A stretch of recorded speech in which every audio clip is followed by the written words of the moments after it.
سڵاو بینەرانی بەڕێزە و کاتتان باش. ڕێکخراوی لێخۆشببوونی نێونەتەوەی چەند ڕۆژ پێش لە ڕاگەیەندراوێکدا دەڵێت دزەکردنی گرتە ڤیدیۆکان لە بەندیخانەی ئەوین دیمەنەکانی جێگای بێزاری نیشان دەدەن کە تێیدا بەندکراوانە شکنجە دەکرێن و بە شێوەیەکی نامرۆڤانە ڕەفتاریان لەگەڵ دەکرێت. ڕێکخراوەکە لە ڕاگەیەندراوەکەدا هەروەها دەژڵێت 16 ڤیدیۆ تێیدا ئازاردانی خانمان، لێدان بە ئەنقەزجێنەدان باوانەی پێویستیان بە چاودێری تەندروستی هەیە لەو ڤیدیۆیانەدا دەبیندرێت. ئەم بابەتە لەگەڵ دوو بەندکراوی پێشوو دەخێنە بەرباس، ژاکان مەلەکشایی شاعیر و بەندکراوی پێشووی لە هەولێر و شاهۆش سێنی چالاک و بەندکراوی پێشوو لە ئاڵمان. سپاسی ئامادەبوونی هەردوو گولاتان دەکەم. جۆگرانی بەڕێز، ئەم بەرنامەیە لە ڕێگای سکایپەوە تۆمار دەکرێت و دەتوانن ڕۆژی چوارشەممە دەونی سەر لە بەیانی بە کاتی خۆڕەڵاتی ویلایەتە یەکگرتووەکان و پێنجنی ئێوارێ بە کاتی هەرێمی کوردستان لە ڕادیۆشەوە گوێتان لێبێت. سپاسی ئامادەبوونی هەردوو گولاتان دەکەم. کاک ژاکان، با لە ئێوە دەست پێ بکەم پێشەوەی کە بچینە سەر ڕاگەیەندراوی ڕێکخراوی ئەمنەستی ئینتەرنەشناڵ و هەروەها چاودێری بەسەر مافەکانی مرۆڤ با بە ئەزموونی خۆتان دەست پێ بکەین. ئەگەر بڵێ ئێوە لە کەنجیەوە چەند ساڵ پێش گیران و چەند ساڵ لە بەندیخانە دەمانەوە؟ ابتدا سڵاو کەمە خزمەتە بینەرێلی عەزیزە دەنگ ئەمریکا لە چوار بارچەی کوردستان خەرجی دنیا هەستن و لە خزمەتە جناب بتکا سڵا عەزیز و میوانم بەرنامەمان کاک شاهۆ حسێنی. من تقریبا دو جاری بندم کرد، یعنی در زندانم کردن، در زندان مرکزی ایران. اینجا سال 1396 بود که وقت تظاهرات دیما بود. من وارد خیلی دفعه تر دستگیر من کرد. یه جاریش سال 98 بود به خاطر تلاش را و ریو بردن مراسم نوروزی دستگیر بود. منو در زندان هر دفعه در زندان مرکزی بود، یه جا در بازداشتگاه یه جا در زندانه. کاک شاوەگە بێمە لای بەڕێستان، ئێوە چەند ساڵ لە زیندانەدا گیراون؟ منیش ڕێز و سڵاوم هەیە لە خزمەت بیسەران و بینەرانی خۆشەویستی بەرنامەتان، هەروەها میوانی عەزیزی بەرناوە جەنابەت کاک سەلاحی عەزیز. من لە ڕاستیدا لە 24 خردادی ساڵی 1390 لەلایەن ئیدارەی ئیطلاعاتی مەهابادەوە گیرام و لە پاش 10 ڕۆژ بازداش لە ژوورەکانی تاکە کەسی ئینفرادی ئیدارەی ئیطلاعاتی مەهاباد جۆزرامەوە بۆ زیندانی ناوەندی مەهاباد و دوایش منیاندا بە وەسیقا بە شێوەیەکی کاتی لە زیندان ئازاد کرام هەتا حکم دەدرام، بەڵام دوایی بەهۆی گوشارەکانی لە ڕادەبەدەری ئیدارەی ئیطلاعات و ئەوەی کە بۆ جارێکی تر من هەڕەشەی جیرانم لەسەر بوو بە ناچاری بەر لەوە کە حکمی دادگانی سپەت بە من سادر بێ و بەر لەوە کە من جارێکی دیکە تووشی زیندان ببمەوە لە ئێران هاتمە دەرێ. دوایی بە شێوەی غیابی من بە 5 ساڵ زیندان مەحکوم کرام. کاک ژاکان، ئەگەر هێندێک باسی ئەزموونی بەندیخانە بکەیت، ئێوە لە کام بەندیخانە، یعنی لە چ شارێک ئێوە گیران؟ مگه خود ئەوەندە چەندین جار لە طرف اطلاعات هەردوو اطلاعاتی کە لە ئێستان ئیران بوو گیریان، بعدەوەیشە در زندان مرکزی شهر ایران بوم. سال 96 در بازداشتگاه زندان مرکزی بوم. من دوره خیلی کسی بودن، حتی جوری که ما بودن مثلا قاتل بود،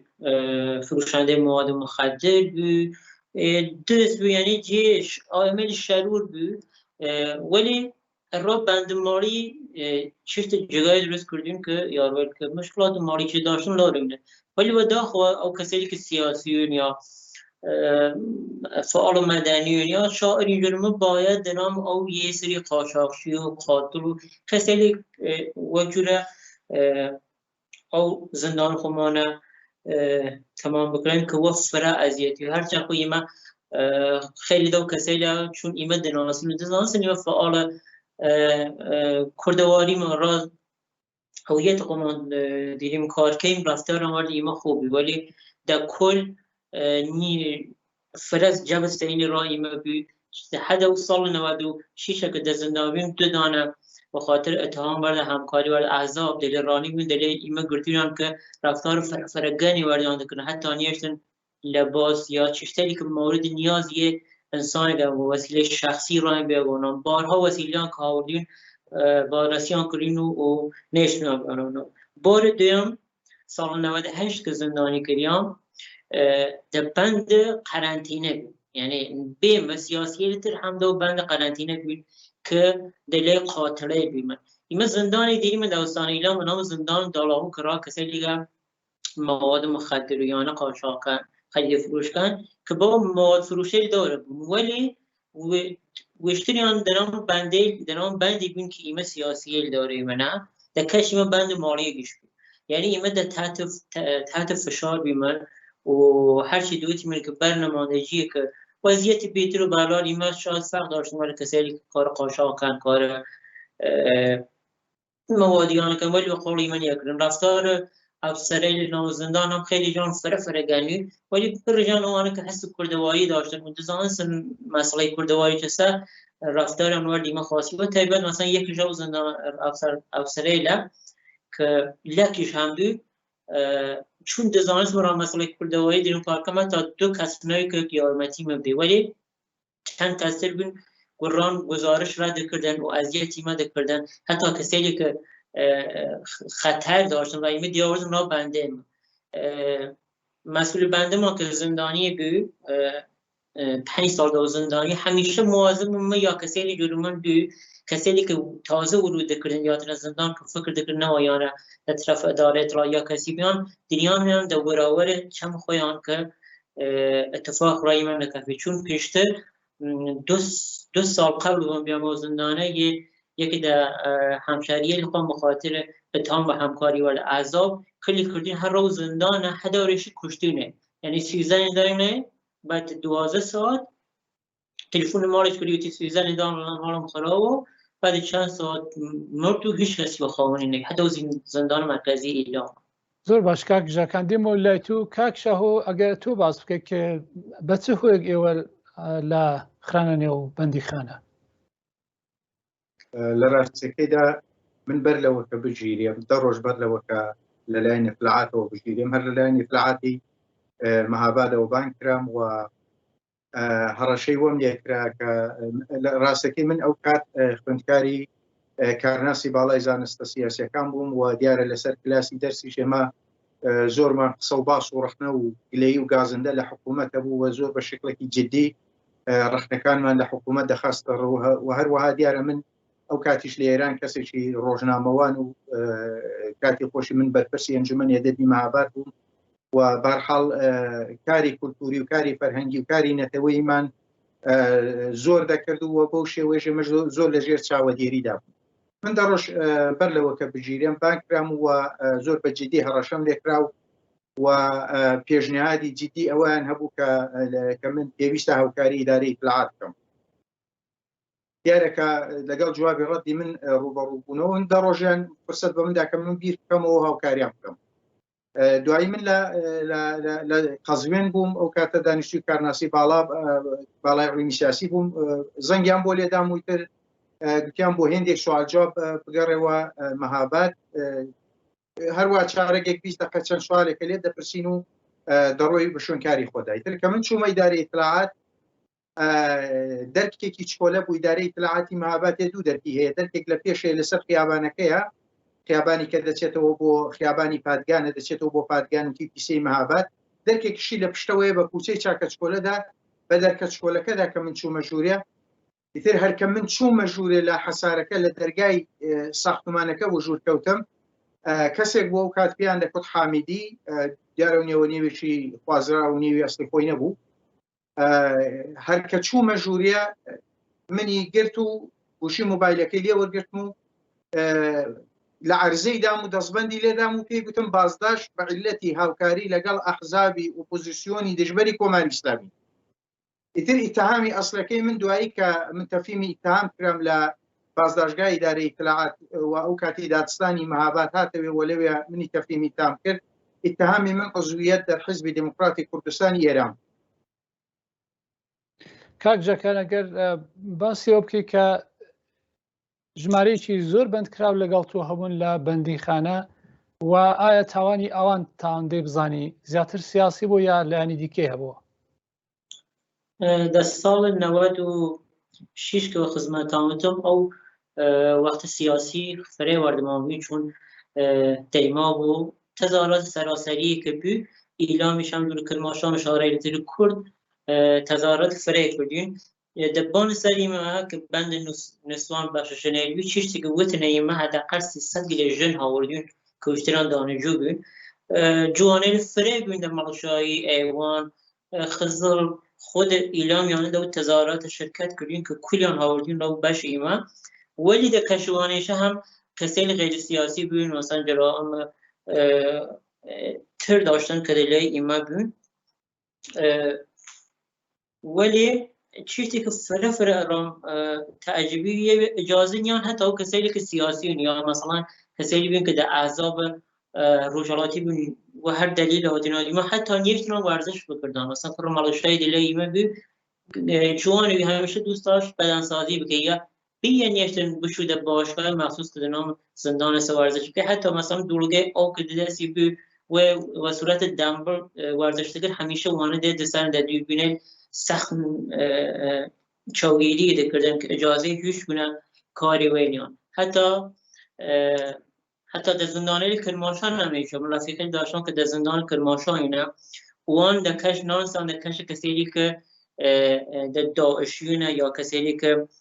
سلفیونه قاتلونه وانا همه دو بنده مثل حتی بیشتر موقع درگیری ایجاد بیا بین فاعل سیاسی و کسیلی که لاینگیر عذاب بونه یا کسیلی که عضو پیشین عذاب روجالاتی بونه درگیری در نام زندان ورد داعشیه یا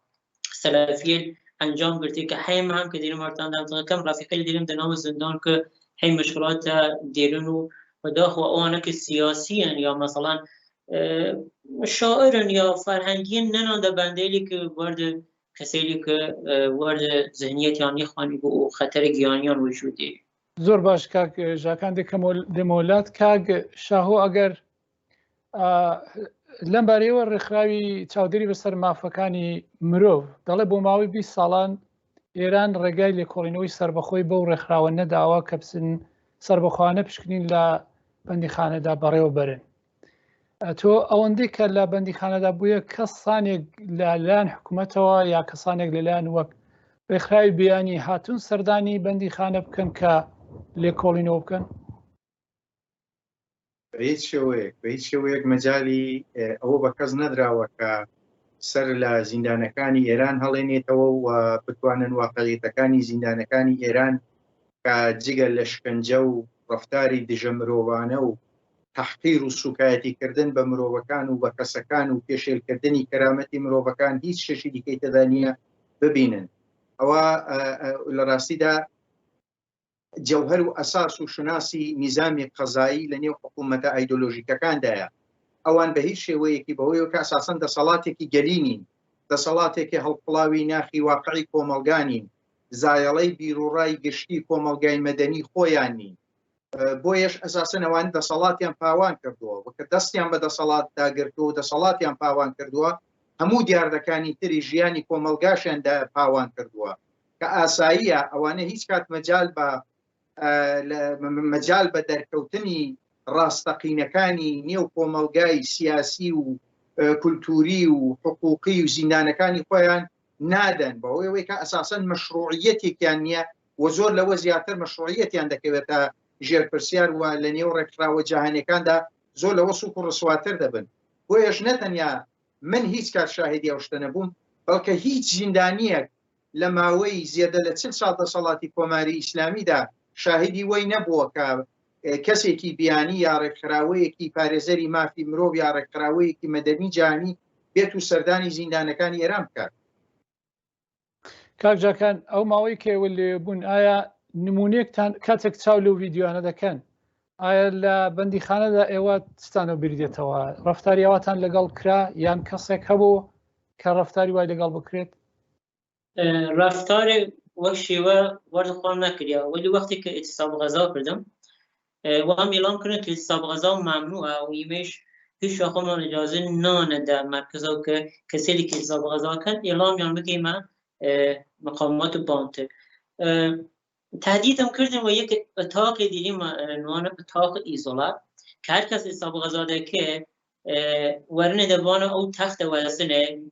میز حالت سر و جیده دست و پای واسنه و وزور غذا دینه مزرعه خون که قصیهشم او خو واسنه و میزه که هر چی داشتی دیده و بکه داشتی خوی بکه یعنی هیچ اراده دخوای ناشته ممکنه یک هفته 2 هفته مانگی دمیلو میزه بکه و خوی بدترین شکنجه سکمه 2-3 بار تهدیدم کردن که اگر دست نکشم در حساب غذام و نمو اتاق ایزولا همچین چیزی و چم خواندیم حتی کش بنده ایمه دوگل سلول بی که نه او داشتن نه برق داشتن نه غذا و یعنی کسانی بی که در نظر خواهن اگر اشتباهی بکردن داره تنبیه هنده کردن ممکنه در 2 هفته و بانتر بینن یه جوری 2 هفته نه یعنی باند 2 هفته بکنن در اتاق فرکسیفی که داشویه نباید امر کسی شورتیگه حتی او هم ناشته و شنابترین جور در نام او زندان ایمه بید. کاکشاهو لراپۆرتەکەدا یا لە ڕاگەندراوی ئەمنستی ئینتەرناشناڵدا هاتووە کە بێجگە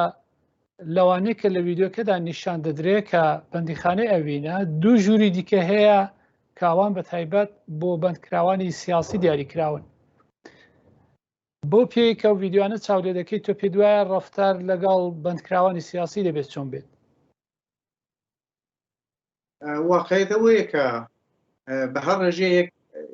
کە تۆ سەیری زیندان و بەندی و نظامی حقوقی لە نێو کۆماری ئیسلامیدا دەکەی هیچ شتێک بە نێوی مافی متهم مافی زیندانی و ضرورەتی پاراستنی کەرامەتی مرۆڤ و کەرامەتی متهم بوونی نییە یعنی تۆ گرنگ نییە چ جرمێک مرتەکب دەبی ئەساسەن بەهۆی ئەوەی کە نظامی حقوقی ئێران نظامێکی هەڵقڵاوی ئاینی ئیسلامیە و ڕیشە و هەنەوە سەرچاوەگرتوو لە ئاینی ئیسلامە و ئەساسەن لە ئایندا مرۆڤ بوونێکی گوناهکار بوونێکی خەتاکار و بوونێکی سەغیرە و پێویستە پاک بکرێتەوە خاوێن بکرێتەوە و ئەساسەن بە پێچەوانی نظامی حقوقی بۆ وێنە ئوروپیەکان کە نظامێکی حقوقی ڕوومی ژێرمەنیان هەیە یا نظامی حقوقی بریتانیا و ئەمریکا کە نظامێکی حقوقی کاملایە کە لەودا ئازادیەکان و مافەکانی تاک و مافەکانی ئینسانی بە هەموو شێوەیەک ڕەچاو دەکرێت حقوقی متهم لە بەرچاو دەگیرێت. ئەمە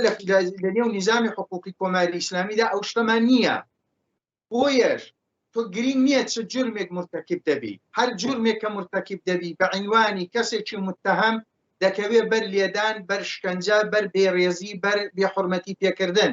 بەڵام بۆ ژیراوانی سیاسی و بۆ زیندانیانی سیاسی بەهۆی ئەوەی کە ئەساسەن ڕوبەڕووی مەشروعیەتی نظام دەبنەوە و ئەساسەن ماهیەتی نظام دەبنە ژێر پرسیار و ئەساسەن پایەکانی دەسەڵاتی سیاسی و مەشروعیەتی ئەو دەسەڵاتە دەبنە ژێر پرسیار و ڕاستەوخۆ پایەکانی ئەو دەسەڵاتە لەرزۆک دەکەن شێوازی ئەشکەنجە و بێحورمەتی و بێڕێزیکردن یەکجار زۆر بەربڵاوترە و یەکجار زۆر بەرفەرەوانتر و بێڕێزەکان یەکجار زۆر ڕادیکاڵترن. کاکجاکان گەلێک راپۆرت هەنە بە تایبەتی ڕێکخراوی مافی مرۆڤ لە ڕابردووشدا باسییان کردو کە کۆماری ئیسلامی ئەو کەسانەی کە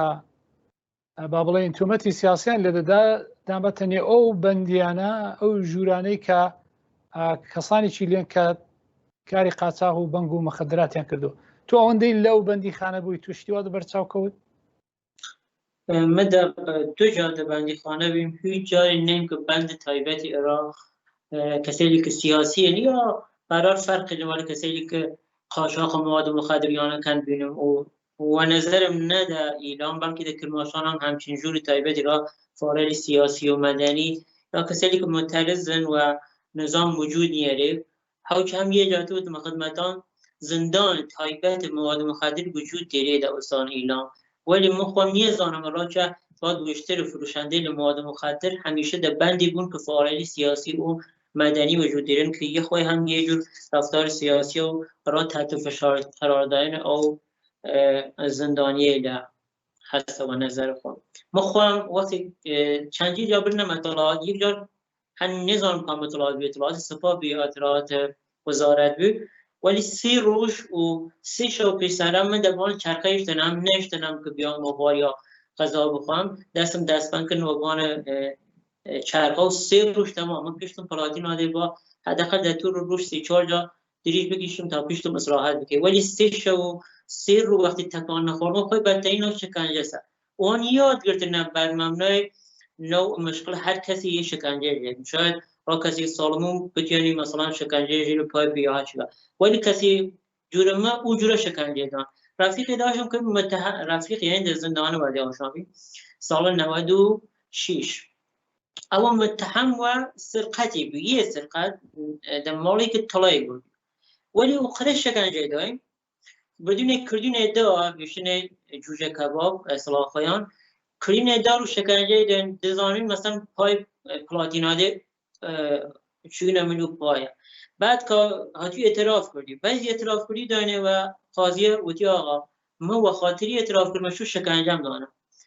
قاضیه جالب یه سر 2 هفته تر زنو دای و اطلاعات و خدای و اطلاعات حتی دزید استان اعلام کردی اطلاعات فروشی بری یا دزیل در مال کردیم کلیان عهده کرد یعنی او قدر رای دزی نیستان که وثیقه خوی 5 میلیارد یعنی وقتی بودم رفیقی بتونه رای هم گردی سامون بود محوت ما فقط اجر شکنجه درآمده یعنی موردی مشابه فرقی وقتی در زندان داشتم بحث کردن و خاطر یک شکنجه آن داری که مجبور بودن و کاری به نکردن اعتراف بکنن یا موردی تیلی که دیمیه که وصولت فرفر شدید مواد مخدر جلو کوکائین هروئین وارد زندان دبی او بنده که مدهیم تا شوکی فقط دودی دگردن یعنی مواد مصرف دکن شو اول و دوم سوم سرم گیش خوار او کرا دودی در فضای زندان بیم شو دیام من سرو که او موادش و کمک افسره یا سربازه یا دانم او بنده که او هم تعجبی ده بندی که بیشتر سیاسی بی او کسیل مواد که شامل تعریفی آن کنه کسیل ترین خواستم متعلق کسیلی بگن که فعال مدنی یا سیاسی زور باش کاک جاکان ماوی برنامه که زور نماوه کاک شاهول رخای امنستی انترنشنال داره ام ویدیوانه نمونه چی چوکن لوی که تلا بندی خانی بتایبد امین تیپار دبید اما جدا که عمل هم ای بشه چی ای پارکه سالی 2020 زاینی و بلای نیوان مانجی 1 و 2 جانوری و فبروری اوی دیکش ای سالی 2016 تو پێدوایە ئەم ڤیددیوانە ئەگەر وا بڵێن کەسانێک بتوانن دەستیان بەو ڤیددیوانە ڕابگا زیاتر لەوە نیشان دەدا کە چۆن ڕەفتار لەگەڵ بەندیخانەکان دەکرێت بەندکراوان واقعیتەوەیە کە من خۆم وەک ئەزمموی خۆم وەک گیراوێکی سیاسی وەک کەسێکی کە لە ژوورەکانی تاکە کەسیب لە باشداشتگای ئیدارەی پلاعاتی مەهاباد لەژێر لێکۆڵینەوەدا بووم و گیراوی سیاسی بووم ئەزممونێکی یەکجار زۆر تاڵ و پڕ لە ئێش و پڕ لە ناڕەحەتیە لە ڕاستیدا واقعیتەوەیە کە ئەشکەنجەکان بە هەر ڕێژەیەک کە جسمین و ئێش و ئازارێک یەکجار زۆری جسمی بە وجودی ئینسان وارد دەکا بەدەیان بەرابەر زیاتر ئەو ئەشکەنجەکان ئەشکەنجەی ڕەوانین بێڕێزیکردن سوکایەتیکردن جنێوی یەکجار زۆر ناشیرن بە متەهەمدان لە تەنیشت لێدان بە باتوم لێدان بە کابڵ هەڵاوەسین بە شێوەی قەپانی سەر لە نێو کاسەی دەستشوویکردن لە ڕاستیدا هیچ شتێک ئەوە لە زیندانەکانی کۆماری ئیسلامیدا هیچ سنوورێک بۆ ئەشکەنجەکردن نییە یعنی مادام ئەساسی نظامی حقوقی سازکردنی پەروەندەیەکی کەیفەری و سازکردنی جرمێک بۆ گیراوێکە و ئەساسەکەی ئەوەیە کە بە هەر شێوەیەک ئەوان لە زاری چون ئەساسەن بۆ گیراوانی سیاسی بۆ 95% گیراوانی سیاسی جگە لەو ئێعترافاتی کە لە خۆیان و لە زاری خۆیان لەژێر شکنجەهای وەحشەتناک وەردەگیرێت هیچ سەنەدێک موجود نییە پس ئەوان حتمەن دەبێت لە زاری خۆت جرمێک لەسەر خۆت ساخ بکەنەوە و بۆ ساخکردنەوەی ئەو جرمەش و بۆ دەرکێشان و ئێعترافکردن بەو جرمە هیچ سنوورێک وجودی نییە بۆیەش ئەوەی ئێمە لە ڤیدیۆکاندا تا ئێستا دیومانە بە باوەڕی من ڕێژەیەکی زۆر زۆر چکۆلە و با بڵێن قەترەیەک لە دەریای جەنایەت و بێڕێزیکردن بە مرۆڤ و شکنجە لە زیندانەکانی کۆماری ئیسلامیدا. کاک ژاکان ئەمنستی دەڵێ تاقمێک ئیدعا دەکا کە خۆی وەکو عەدالەتی عەلی دەناسێنێت ئەم ڤیدیۆانەی بڵاو کردوێتەوە. ئەوەندەیە تو لە بەندیخانەدا بووی ئەو نێوت بیستۆ تو پێ دوای بێوانە چ کەسانێک بن لە ژوورەون یا لە چ شوێنێک بن؟ ئەو کەسانێکە ئێ ڤیدیۆی لێ بڵاوکردنە بەڵێن خوان بە عەدالەتی عەلی دەناسن پێشترێت ئەو کەسانێکی ڤیدیۆی لێ بڵاوکردنە شاید وابەستەوە نظام بوون و جنایەکە مخالف جناح تر در جمهوری اسلامی در نظر ما فقط موردی کمیدان دچار دانه که وسود حزب خاصی بود. اگر بخواستن تمام موردی که در زندانی جمهوری اسلامی اتفاق کافی نشان بین رسوایی فرگاراتری دیا پیشنهاد به خاطر مراعات جمهوری اسلامی و مراعات حکومت ایران کردن فقط شکلی که سود خودم بینه و حزبی گویا بلاو کردن. اگر توجه فیلم لی بکنی نو پاش کردنیان و در چه قسمتی لی بینه هر کسی توانی بفهمه که کسی لهم در نام خود جمهوری اسلامی. کاک ژاکان سپاس دەکەم. کاک شاهۆ پرسیاری دوای دێنمە لای تو. بەرپرسی دادوەری ئێران لە تویترێکدا دەڵێت کە بەوردی لێکۆڵینەوە لەسەر ئەو ڕەفتارە دەکرێت کە لە زیندان کراوە. ئامنستیش دەڵێت داوا دەکات کە بە زووترین کات ڕێگا بدەن کە کۆمیتەیەک پشکێنەرانی سربەخۆ بێن سەردانی نەخۆشخانە بکەن ببورن بەندیخانە بکەن. تۆ پێ دوایە ئەمە ڕوو دەدات دەگونجێ کۆماری ئیسلامی ڕێگا دەدات کە پشکێنەرانی نێونەتەوەی سەردانی بەندیخانەکان بکەن؟ وڵا ئەوەی سەرەتا بۆ من زۆر جێگای سرنجە ئەوەیە کە کەسێکی خۆی بکەری جینایەتەکەیە خۆی بەرپرسی جینایەتەکەیە خۆشی خۆی مەسئول لەکە خۆی ڕادەسپێرێت کە لێکۆڵینەوە لە جینایەتەکەی خۆی بکات. ئەوە زۆر جێگای سرنجە بۆ من. بەڵام واقعیەتەوەیە کە کۆماری ئیسلامی هیچ کات نەتەنها مەجال بە ڕێکخراوەکانی مەدەنی و ڕێکخراوەکانی پارێزەری مافی مرۆڤ و پشتیوانیکەری مافی مرۆڤی جیهانی لە دەرەوەی سنوورەکان و ژۆپۆلیتیکی ئێران نادات کە بێن و سەر لە زیندانەکانی ئێران بدەن و واقعیەتەکانی پڕ لە جینایەت و پڕ لە دژە مرۆڤایەتی بە دەست گیراوان جاچە گیراوی سیاسی بێ یا موادی مخدر بێ یا سرقەت بێ یا هەر شتێکی دیکە بێ ببینن کە حتا کۆماری ئیسلامی مەجال بە چالاکانی مەدەنی نێوخۆ و حتا کاتی خۆی مەجلیسی ششم کە مەجلیسێکی ڕەفۆرم خواز بوو حەولیدا کە دەستی بە هێندێک لە زیندانەکانی ئێران ڕابگات و سەردانی زیندانەکانی ئێران بکەن حتا بە نوێنەرانی پارلەمانی خۆشیان مەجال نەدات کە سەری زیندانەکان بدەن. بۆیەش جمهوری ئیسلامی هیچ کات مەجال نادات کە واقعیەتەکانی نێو سیستمی قەزایی زیندانەکانی کۆماری ئیسلامی بە شێوەیەکی ئاشکرا ببیندرێت و بێتە دەرێ. تۆ پێ دوایە کۆمەلگای نێونەتەوەی لەم ئەگەوان هەڵوێستان وابێ کۆماری ئیسلامی تۆ پێ دوایە کۆمەلگای نێونەتەوەی یا ڕێکخراوی نەتەوەی گرتوەکان ئەوانە چاڵوێستێکیان پێویستە بێت؟ بەداخۆ کەسێکی گرانەوە ئەو ڕێکخراوە پارێزەرانەی مافی مرۆڤ هیچ قودرەتێکی ئیزرائیلیان نییە. یعنی ئەساسەن ئەوانە بەهۆی ئەوەی کە ڕێکخراوەگەلێکی مەدەنی و غەیرە حکومین هەرچەند بەشێک لە کۆمەلگای مەدەنی جیهانی و دەتوانن بە شێوەی خواست و دەرخاست و بە شێوەی بڵاوکردنەوەی راپۆرت گوشار بخەنە سەر دەسەڵاتەکان بەڵام هیچ قودرەتێکی ئیزرائیلیان نییە. و لەمەر مافی مرۆڤیش ئێمە هەرچەند شۆڕای حقوقی بەشەری مافی مرۆڤمان لێ لە ڕێکخراوە نەتەوەی گرتوەکان بەڵام ئەویش قودرەتی ئیجرایی نییە و نەهایەتەکەی دەتوانێت راپۆرتێک ئامادە بکات. بەڵام هیچ کات ئەو راپۆرتە نەبووتە ئەساسی گوشارێکی ڕێک و پێک و گوشارێکی نێونەتەوەیی لە بۆ وێنە مەسەلەن ئەو جۆرەی کە شۆڕای ئەمنیەت گوشاری خستە سەر ئێران و هەڵوێستی گر و ئێرانی بردەژێر مادەی حوتی منشوری ملەلی متحید و شۆڕای ئەمنیەت لەسەر بگەڵاڵەی ناوەچی و هەڕەشەی جدی خستە سەر ئێران هیچ کات لەسەر مەسەلەی مافی مرۆڤ و پاراستنی مافی مرۆڤ ئەو گوشارانە نەخراونە سەر ئێران و مافی تێکراوە. سپاسان دەکەم شاو حسێنی هەروەها ژاکانی مەلەکشایی بەندکراوانی پێشوو بۆ بەشداریتان لە بەرنامەدا. گەلێک سپاس. سپاس راویا و وقتی نان تابوتیانی من مسئله زندانیه دا شارێلی کورد و کولی ایران بررسی بکەین. بینەرانی بەڕێز بەم جۆرە هاتینە کۆتایی بابەتی ئەمجارێ ڕەنگە تا حەوتوی دابێت بمێنن بە سڵامەت.